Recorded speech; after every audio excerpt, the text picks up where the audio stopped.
This is the Secret Life of Mold podcast. Host Craig Cooper.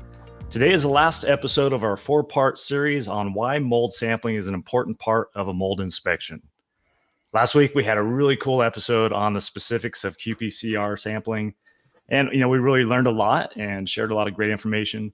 And we're hoping to do the same today. We're going to dive into some specifics of some of the different types of samples that we offer. And I am joined again today by my colleagues, Brandon Apple, COO of Mold Inspection Sciences. Thank you, Craig. And Mr. Mike Marshall. What's going on there, Mike, with your You almost said mustache. Mike Mustache. Mike Mustache Marshall. I was going to say Mario Marshall. Mario. You think that's what it is? I just gotta be honest with you guys. Like, I don't know how you do it, Brandon. Like, even these fake beards and fake mustaches are just, I just can't do it.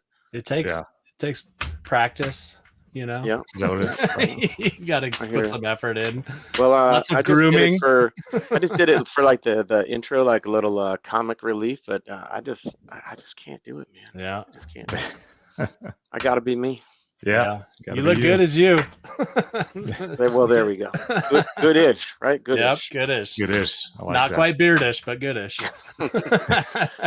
Well, super excited to be here again. Just love doing these with you guys. Super informative. We got a lot of good content today. I'm super, excited about this one specifically because, as you guys know, we sometimes get kind of pigeonholed into, you guys just do mold, but we don't. We're so much more dynamic than that. We have, so many more environmental inspections that we can do and testing that we do offer. That's why I think, this series was just so important, just to kind of let everybody know that, we do all of these different types of samplings. And this one, not that it's any more important than the other, but this one will really accentuate that. So super excited about this episode for that reason. So thanks for having me on.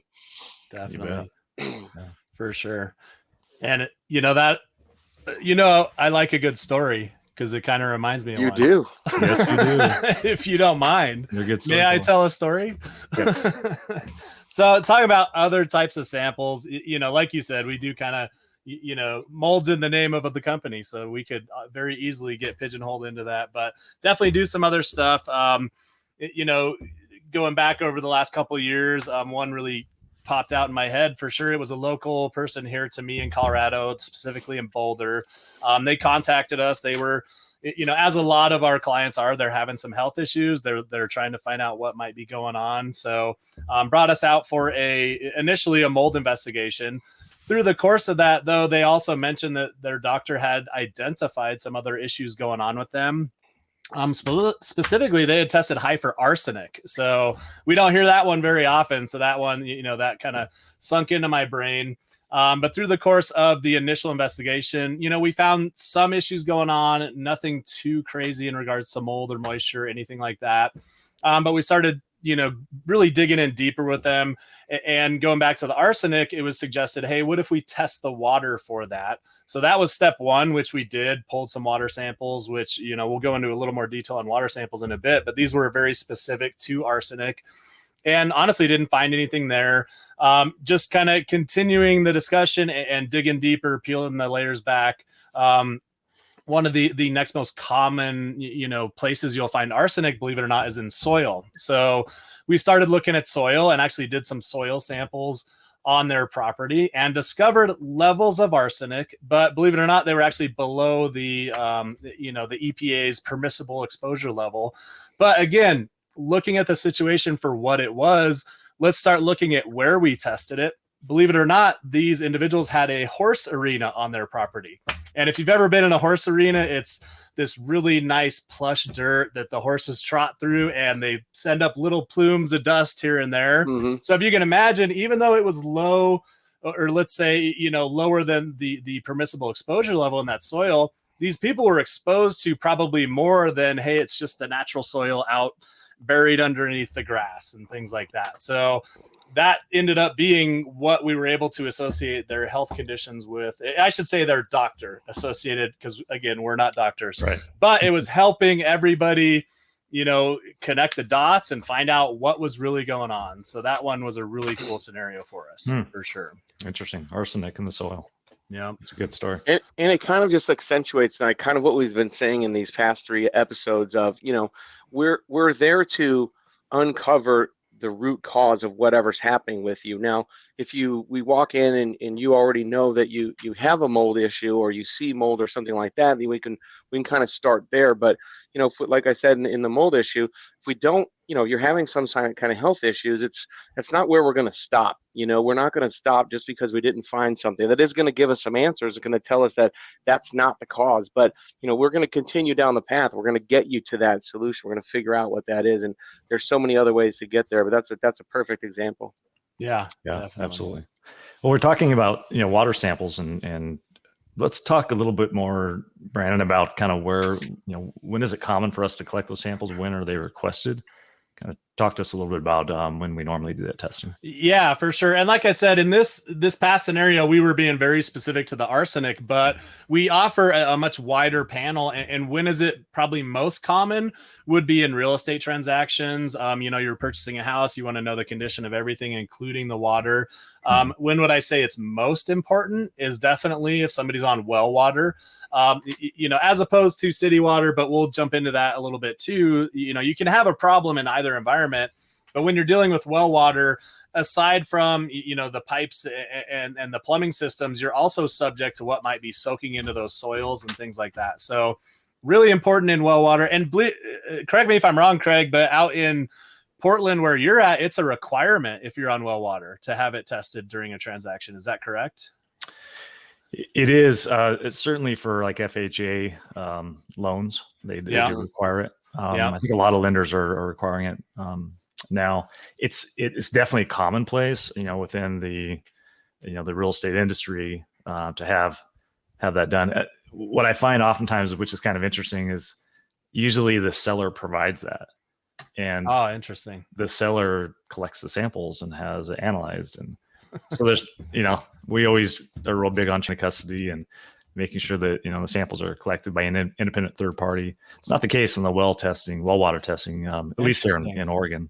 Unless that's changed, and I could be wrong. It's been a while since I've been involved in that, but that's the way it used to be. But no doubt. It's just, I guess, the honor system. But I think if it were me, if I were buying a home, I wouldn't rely on the seller's test. I'd certainly, it'd be great to have it as a second set of data to look at, but I would definitely have my own sample collected by a company, third-party company like Mold Inspection Sciences. And have it analyzed by a reputable laboratory that I'm in control of. So there you go, for sure. Cool. Yeah, like I said, that's a super common scenario, but also just aside from well water, even if you're on city water, there's a lot that can happen in those scenarios as well. Some of the things it tests for when we do the standard sample is heavy metals, things like lead. We all know lead's super important. That can lead to, especially in children, some really detrimental health effects. And believe it or not, plumbing systems used to be, in essence, soldered. I know that's not the correct term, but they used to be forged together with forms of metal, forms of lead. So that's a common place to find it in older homes.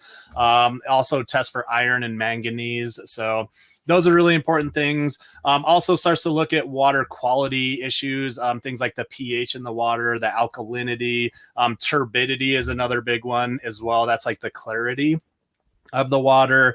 And then also start to look at bacteria, type issues that might be impacting water.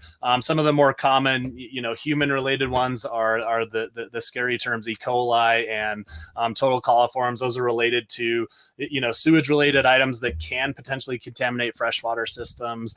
Also, looking more at kind of general agriculture type situations. Again, maybe that well water situation is that we test for nitrates and nitrites, which come from potentially fertilizers, where do those track back to is animal waste in a lot of cases. So when we talk about things we don't want in our water, what's probably number one is going to be human or animal waste. So really good things to keep in mind when it comes to, testing your water systems. So that's a really common one that we like to offer.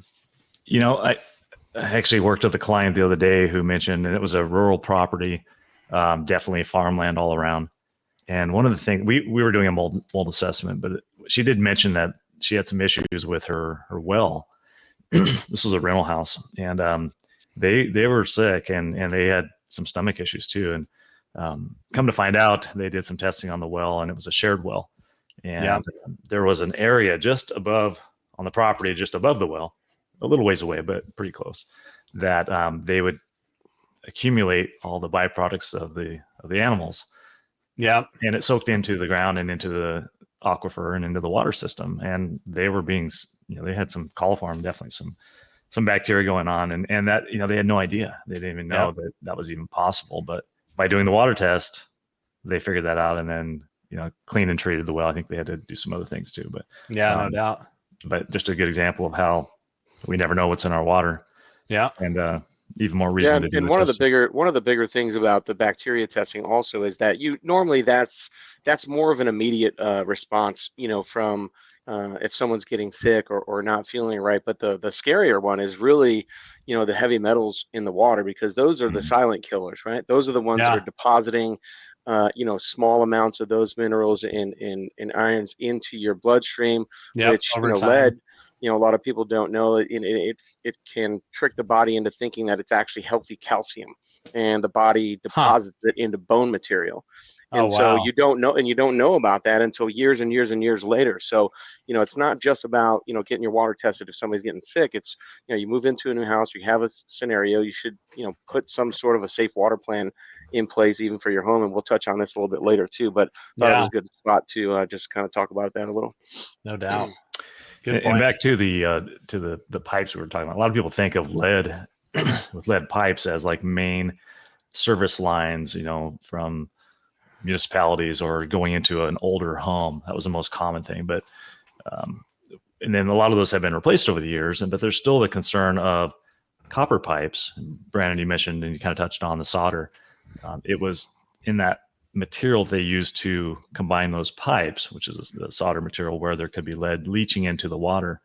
And so a lot of people think they have a newer home with copper pipes, you're good, there's no lead. Well, the older copper pipes, may have had some issues with that, and that's where that testing is important. Good point. Anything else about the water testing, Brandon? No, I think. Well, we could go on for days. I mean, how deep do you want to go? Do we have a time limit? Tomorrow I do have plans. So for sure. Okay. Now that water again, it's one of the pillars of life. There's not life without water, so might want to make sure that's looking good. So I'll end on that. Absolutely. And not even in a real estate transaction. If for someone who's been in a home and they just maybe have never had their water tested, give us a call and have us come out and do a water screen and just just for peace of mind, if nothing else. So definitely a good idea. Let's talk about another type of testing we provide, or sampling, allergen sampling. Brandon, take it away. Yeah, for sure.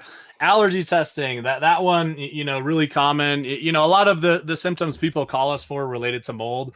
Mold in and of itself is an allergen. So a lot of those symptoms can show themselves as an allergy, but obviously there's lots of other allergens that are potentially in our home. I guess I'm going to, can I quiz you two real quick and throw one out there? What do you think is the most common allergy and asthma trigger within homes in the United States? Any idea on that one? Yep, I do. I would say, well, I'll just play devil's advocate and say, the one you hear about the most on the news is like, the pollen counts are high today, so maybe I'll say pollen. Yeah, you hear that one a lot. Good guess. Yeah. I a lot of people think dander, pet animal dander. That's a common one. It's a real common one. I know it's not number one, but that's one that we see a lot. I'm having a hard time. I wouldn't have asked if I didn't know you guys would get it wrong. So, but believe it or not, and this is, I'm going to quote this, according to the American Academy of Allergy, Asthma, and Immunology, it is a microscopic insect commonly referred to as a dust mite. And believe it or not, there is a lot of dust mites. Number one, for sure. And a lot of people, they hear dust mite and what's their no, I keep a clean home. Like there's no dust mites in my house. Right. Well, you know, being in this industry, we learned that on a microscopic level, no home is truly clean, is it? Right. So every home has some degree of dust mites. They have a very natural order in the grand scheme of, you know, nature, and they, you know, dispose of microscopic things. Most common is the stuff that we're shedding on a regular basis is skin cells. So those dust mites are eating our skin cells, believe it or not. So going back to allergy testing, what we most commonly offer, it's the multiplex array for indoor allergens, commonly referred to as the Maria. And what's it going to test for? We already got dust mites as a big priority, so we're going to throw that one in there. It also tests for, Craig, you had mentioned the dander and things like that. That's going to be the cat allergens and dog allergens. Those are pretty common, obviously, if you have animals. And then also cockroaches.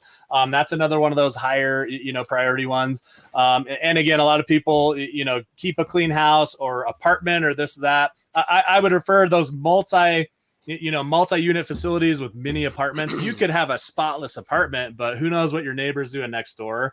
Believe it or not, you could have some allergens related to that. So, you know, the ability to test for allergens can really answer some questions as well. So another, you know, one of those tools in our tool bag to help us determine if there's a problem or not. Yeah. I had another interesting conversation with a client, and we were talking about allergen testing or allergy testing. She decided not to do that because a real common thing we hear is, well, I know I've got a cat. I know I have high dander levels. Well, yeah, you probably do if you have a cat, but you might also have something else. Yeah. But I was talking to her. I'm like, well, you know, at least maybe do a few things just to try to rule out some allergens as being a cause of your symptoms. I'm like, you know, a good thing to do would be to put a dust mite cover on your mattress. And I asked her, I'm like, how old are your pillows? And she looked at her boyfriend who was sitting right next to her, and they both smiled. And I'm like, well, what am I missing here? And he goes, her pillow is like from when she was like 6 years old. It's like 28 years old. You know? And I'm like, oh, wow, how heavy is it? Because, you know, you hear that really old pillows can be really heavy. Well, a lot of that's, believe it or not, dust mites. Anyway, I'm like, okay, I'm not going to, obviously you have an attachment to that pillow, so I'm not going to convince you to get rid of your pillow, but how about if we put that in a dust mite cover, you know? Yeah, there you go. It's one of those things that, you know, maybe it was part of it, maybe not, but I kind of suspect, because we know that dust mites are one of the number one leading causes of allergens. I think that gal, you know, it'd be interesting to follow up with her and see if how she feels after she's not. That's one of those where you say, I'm not telling you what to do. I'm just telling you what I would do. Right. Exactly. If I were you, I'd get rid of the pillow. Well, I learn something new every day. So I just wrote a note that I'm going to replace all my pillows here shortly. Yeah. I heard that a long time ago, and it was like 25% of the weight of the pillow is for older pillows is dust mites. I have no idea if that's accurate, but it sounds like a scary number to me. So I always throw that out there. Yeah. But if your pillow is more than and honestly, my pillow is probably like 4 years old, so I shouldn't be preaching. We're probably all going to go replace our pillows now. Yeah. I think 25% of the weight of my wife's pillow is lavender. Sprays on there really? They're out. That kills dust mites. Essential oils. That's why they call them essential, right? They are essential. That's funny. Yeah. All right. Well, let's move on to the next one. Bacteria sampling.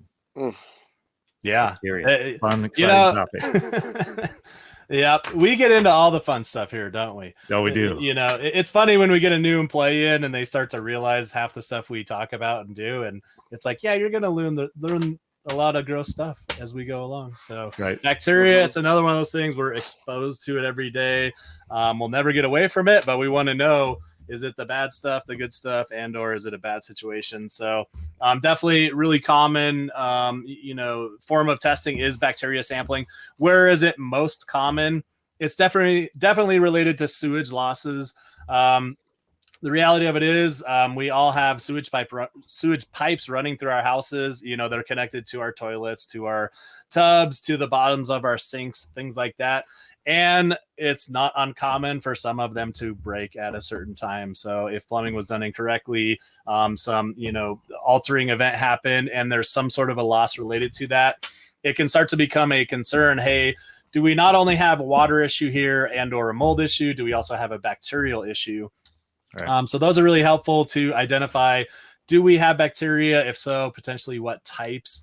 Also really common in a clearance scenario. So, hey, we know we had a sewage loss, also referred to as a black water loss, which makes sense if you think about it. But, really common to have a remediation contractor come in and clean and sanitize that area. And we want to be able to verify, was that done properly?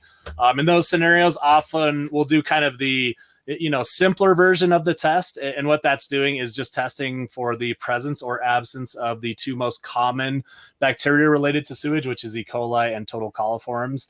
But that can be expanded upon, though, and we do what's called a quantitray sewage screen, which tests for additional bacteria. It does test for the E. coli as well as the total coliforms. Starts to give concentrations of those. Also tests for enterococcus. That consists of over 18 different species of bacteria related to the intestines and things like that. So we can definitely do a broader scan of that if the situation warrants it. So again, one of those another sample that really helps us, depending on the situation, determine the extent of things, and or again, going back to that clearance, hey, we had a problem and we're all good to go, everything's clean, let's put this area back together and get these people back on, with their lives. So really helpful. Yeah, that's great. So Mike, you guys, we touched on lead, and I'd like you to kind of go a little deeper in on that, talk about that a little bit more. But asbestos, you guys do some asbestos testing in Texas, where some other markets do not. Actually, we do quite a bit of asbestos testing down here. And, I'm sure that our listeners, everybody has kind of heard of asbestos and some of the dangers. If you've ever been up at 2:00 in the morning, there's always some attorney asking you if you might have been exposed to it. And you could be have mesothelioma is, one of the dangers. But, a lot of people don't know what it is. They just hear this word asbestos and they're just like, oh, it's bad, but they don't really know what it is. And people will probably be surprised to hear that asbestos itself is actually a naturally occurring mineral in the earth. And, probably a long time ago, someone found out by happenstance that the fibrous materials that asbestos is made up of is heat resistant. So, the wheels start spinning and you're like, oh, wow, this is heat resistant. We can make some products that can do insulation or different things. And that's really what we did. And in the beginning, when we first, discovered it, that's what they were doing. It was used in, thousands of, consumer products for many, many years. And then people started getting sick and mesothelioma and some different kinds of cancers. Because what happens is, when that gets disturbed, that dust, there's friable and non-friable. Friable is, when it's in almost like it's raw form, where you can kind of you can push it between your fingers like this and it'll kind of just turn into dust, right?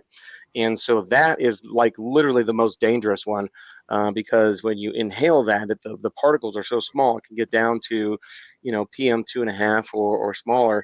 And when you inhale those, they go so deep into the lungs that your lungs, your nasal cavities and things can't filter that out. So it gets deep into the lungs and it just stays there. And that's what causes those things. And, some of the things that they used to put these in, still used in some of them, but in a different way. But they use it a lot in shingles or insulation materials. I don't know if you guys heard about when the World Trade Center buildings went down. They were in the middle of removing all the asbestos in those buildings, and that was a lot of what was floating around down there after they collapsed was asbestos containing dust. And why many of those first responders and people that were on site were having major health issues later on because they were just down there breathing all that in. A lot of it was asbestos. So it is still used in products today, like brake pads and different things, because it is heat resistant. It keeps those things cool. So it's not a bad product. It's just bad to inhale. You don't want to get that, inside of you. And that's really when the danger is. If you had, asbestos, and I've had this conversation with some clients, they have a popcorn ceiling in their garage, which I don't know who thought of that, but it just wouldn't be me. But they're, he's like, oh, I bought this house and there's a popcorn ceiling in there, and I heard that they could be, it could contain asbestos. And my next question with them, as it always is in all of these projects that we have, is what are you trying to find out? What are you doing with this area? Like, what's the goal? And he's like, well, I just want to know that it's safe. And I said, well, what are you going to do with that area? Are you rebuilding? Are you removing material? Is it just going to stay there? Well, no, we're not doing anything. It's just going to be here.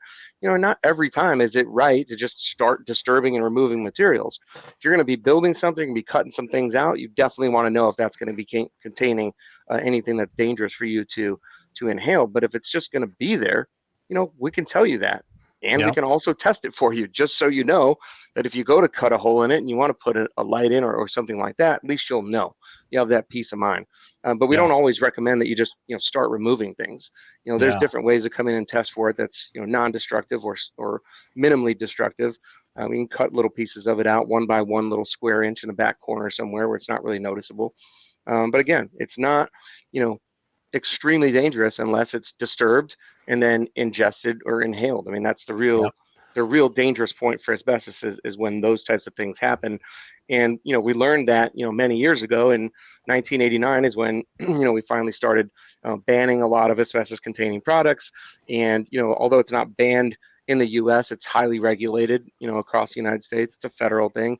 And anytime you're doing any type of demolition, construction, anything like that where you're removing materials, especially in older buildings, you're going to want to make sure that you have an asbestos survey and at least somebody on site who's going to, if not test for those, give you that survey to let you know if there's any asbestos containing materials or things that look like asbestos containing materials.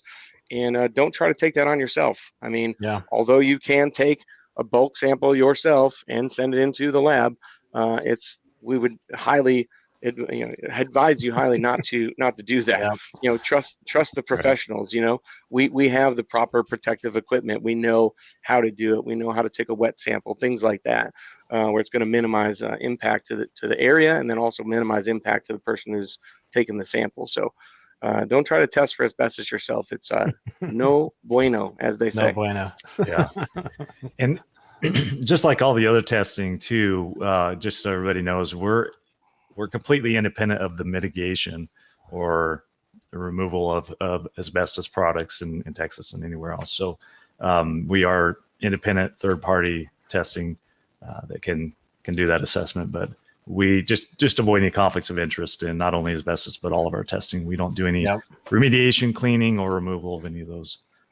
And that's a great point too, because, we don't have an interest in finding or not finding whatever it is we're testing for. Our interest is the client. Our interest is getting you to the solution you're looking for, whatever that may be. And if it's telling you, hey, this isn't the area, we tested here, this is not hot, but we need to continue to test in these areas to make sure we get you the answers you're looking for.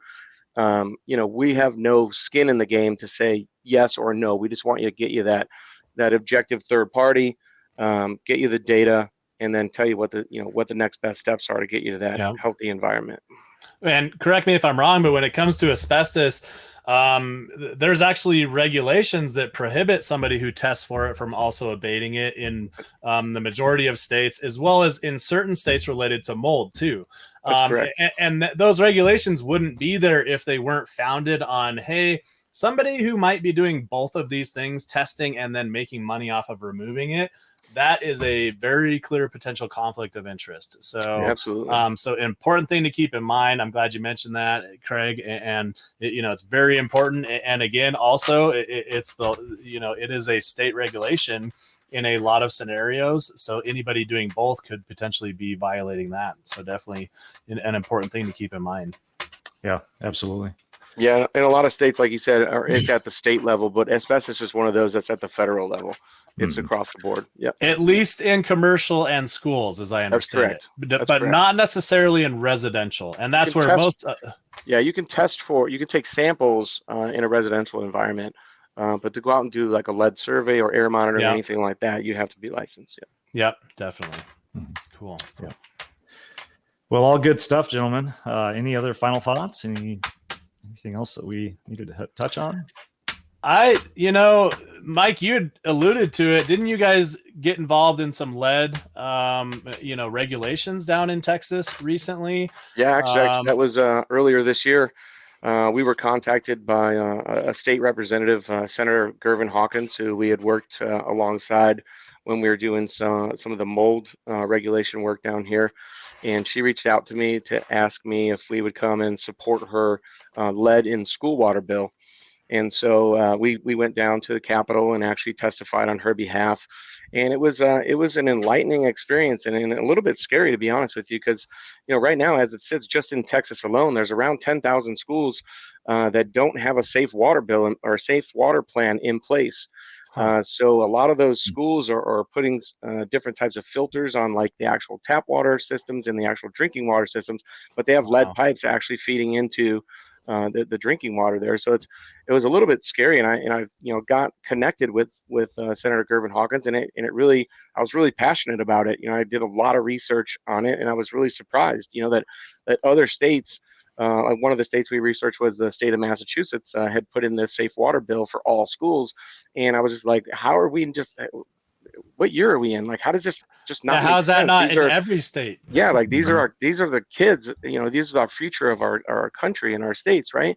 Yeah. And honestly, there's lead's a toxic metal. I think everybody knows that. And there's literally no safe blood level established for lead in children. Like they shouldn't have any.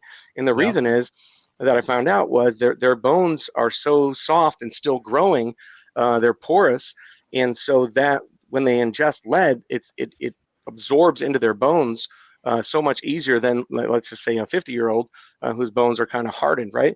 And it, like I said before, it substitutes in the body for healthy calcium, and it's carried through the bloodstream, it deposits in the bones, and it stays there. Now, some lead can be excreted by the body through the waste process, right? But, and that's why the EPA probably says that there is a safe level of lead that can be, in a water sample. There is a safe amount, right? But to me, it's like if I had younger kids still, and I was even had a concern about that, I would, number one, be getting my water tested at home, but number two, I'd be going to my school board asking them, what is our safe water plan? Do we have a safe water plan in place? And if there's not one, get on that school board and start talking about that, because it's very important. It's one of the things that we were fighting for with Representative Gervin Hawkins. She feels very strongly about it, as do we. But it's something that not a lot of people know about. It gets brushed under the carpet. Nobody wants to talk about it. Nobody really knows. You just kind of assume when you send your kids to school that it's going to be safe drinking water. That's what you assume, and a lot of people just don't know. So I'd encourage people to ask those questions. Yeah, definitely. Really good advice, Mike. Yeah, good information. Sure. I tell you, I think that may raise a lot of alarm bells with a lot of parents in every state. Like you said, Brandon, why is this not talked about, and why is it not? Why aren't there those plans in place? And how many of these schools have the older pipes that just haven't been updated? Yeah, absolutely. There's got to be a ton. So yeah, for sure. I mean, just think, almost 10,000 in Texas that we identified, not us, 10, but through the bill. Almost 10,000 just in Texas. So if I know we're a fairly large state, but just take the percentage of that, multiply it across 50 states there, and a significant amount of kids being exposed potentially. Yeah, no doubt. Wow, real issues for sure. Definitely. Well, Brandon, Mike, this has been a pleasure. I tell you, it's been fun. We've had a really informative, especially this last 4-part series. Grant, it looks like we just had a question come in on my Facebook page. Yeah. Oh, look at that. Cody Marshall made the podcast. Is there, so what happens with these questions, for everybody listening, is if it comes in on my Facebook page or Brandon's or someone or a company Facebook page, it'll come up as a question. I'm not the one that asked the question. I don't know who asked it. I'll have to go back on there and see. But is there a safe level of lead in water? Well, the EPA establishes one, yes. I would say that would, I don't know for sure. Brandon, maybe you can chime in here, but I would think that would be for adults. But there is no safe level of lead in children's blood. So in how it's ingested is either through ingesting it, which it can be in paint in older homes or through the drinking water. So one of those two ways. So I think there's probably two answers to that. I'll answer the children's side, Brandon. Yeah. The technical side. Yeah. Which I'm not promoting any lead in anybody's water. But if we look at the EPA standard, it's 0.015 micrograms per liter. But again, I'm going to definitely side with Mike on it. You don't want any of it, So that would be like asking these days, what is the safe level of cigarette smoke in your house with children present?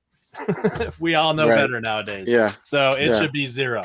So, but there are a lot of standards set for this, and they are basic guidelines. And it's the reality that we cannot rid our environment of all these contaminants, but we better try hard and do everything we can and just work towards that for sure. So, for sure. Yeah. Good point. Well, looks like my my Facebook questionnaire page is blowing up right now. So in my city's annual water report, if my city's annual water report is clean, is my home safe? Yeah, I hear this one a lot. Yeah. The city's required to test their reservoirs or holding tanks or this or that and provide that data to everybody. And you will hear it, intermittently. Hey, I heard it just in our sister town, real close to me in northern Colorado here recently. They had surpassed the safe levels for a certain type of bacteria. It was a bacteria bloom, and they had told people to, kind of lay back in the tap water. But to answer that question is no. Even if they're testing safe at the holding facility, there's a lot of pipe between that facility and your tap water. Not only is there the city pipes, the municipality pipes and all that are controlled by them, then you actually hit your, your house pipes. And, depending on when that house was built, the types of pipes that were used, going back to, the lead in the pipes and things like that. To simply answer the question is absolutely not.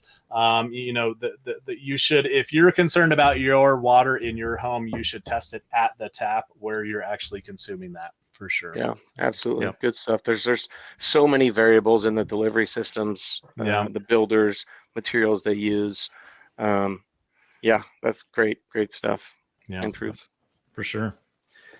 Well, gentlemen, thank you so much. This, like I said, it's been just a fantastic series, so informative. And I think it's given our listeners and our viewers really some good insight on what we do. We have a pretty extensive amount of knowledge base, testing options. We are here to help our clients, definitely, and that's our mission and our goal. So thank you for your guys' expertise. You guys both have really contributed a lot to all of this. So thank you, gentlemen. Thank you, Craig. I'm kind of sad. I'm kind of sad it's over. I was gonna say it's bittersweet, eh? A little bittersweet. Yeah. Well, I guarantee you. Well, I think we'll have you back. Yeah. I guarantee you guys will be back. Sounds good. We'll come up with some. I look forward to it. Yeah. And again, I feel like this just kind of spoke to just how passionate, we are about getting people those solutions. And it's, kind of how we hire people. One of the first questions we ask them is, do you care about people and their health? And to be in this industry, we really gotta, you really gotta find those people that really care about helping people. And that's really what we do at the end of the day. And this is just the method that we've chosen to do it because it is very important and it's ever changing. So stay tuned for more episodes. Yeah, absolutely. No doubt. And send us some feedback if you have, if you guys have topics you'd love like us to kind of touch on and discuss. We're always looking for ideas, and we have a pretty amazing team that puts together some great content and topic ideas. So we're always looking for new topics as well. Yeah, as well as recommendations for facial hair for Mike. If anybody has any recommendations for what they'd like to see on the next round. Yeah. I'm open to all suggestions. Very entertaining. Yeah. Well, thanks again, guys. And if you've missed any of our podcasts, check out our website. We've got many podcasts on there that are really informative and helpful. If you have any questions, need any assistance or information, please contact our amazing team, customer service representatives. We are truly here to help. And thanks again for joining us. And we look forward to having you join us again for a future podcast. Thank you for joining me today for this episode of the Secret Life of Mold podcast. If you need help with mold issues in your home or office, we'd love to help. For our Texas location, please call 888-335-MOLD. That's 888-335-6653. Or email contact@moldtx.com. For our locations other than Texas, reach out to our customer care team at 800-619-MOLD. That's 800-619-6653. Or email us at contact@moldsci.com.